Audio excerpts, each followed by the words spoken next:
So board 9, and here we have North as the dealer with East West vulnerable. So North will start off with 2 no trumps. I'm 20 to 22 imbalanced, and when it gets around to South, what they're going to want to do is use Stayman to see if they've got a heart fit. And then when they find out they don't have a heart fit, simply pop the contract into 3 no trumps. We won't have enough points for slam. You don't want to look for a club fit here with a semi-balanced hand. You just want to play 3 no trumps. So however you get there, you should end up in 3 no trumps, which will put East on lead.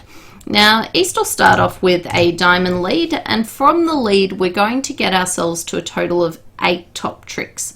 So we're going to have 3 spades, we've got 1 heart, we've got 2 clubs, and we're going to get 2 diamonds thanks to the opening lead. Now, the most obvious spot to look for our extra trick is going to be in clubs. If our clubs divide, what we're going to be able to do is we're going to be able to play out our ace king and then lose one, and we're going to be able to also get back in with a heart. So what we'd probably do is simply start off playing on clubs. Now, of course, you're going to find out the bad news in clubs here.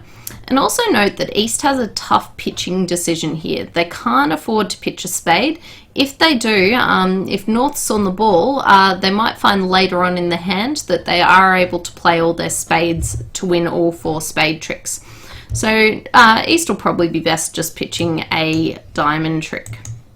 Now, we find out the bad news, and at this stage you're going to be best to give up on those club tricks because you're going to have too much work to set them up.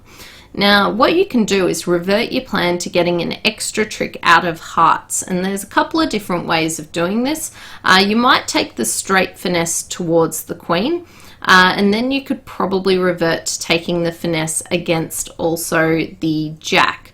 The other way is just do the straight up double finesse. Now, one thing that is worth noting is that if you are going to finesse towards the queen, what you want to do is a bit of a precautionary measure is start unblocking your hearts. So you want to start off by playing the 10. Now, if you were to play to the queen here, and we're going to pretend it actually lost to the king, the reason that you should do this is because now when we get back in, we're going to want to finesse pretending that East has got the jack. Now, if we've got the 7, what we're going to be able to do is play to our 8, and the south hand's going to win the trick. Alternatively, if we hadn't unblocked our hearts, what we'll find is that if we played the 7 and we played to the queen and lost to the king, now when you get in, you'll be able to finesse the East player. This is pretending that we lost to the king.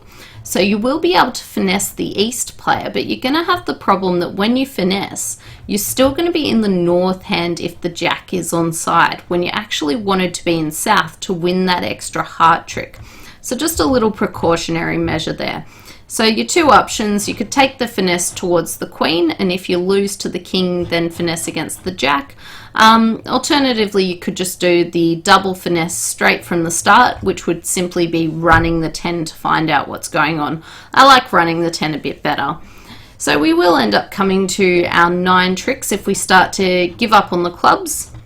Alternatively, what you might be able to do is duck the diamond if you do play clubs and let West in, and you probably will get to 9 tricks anyway.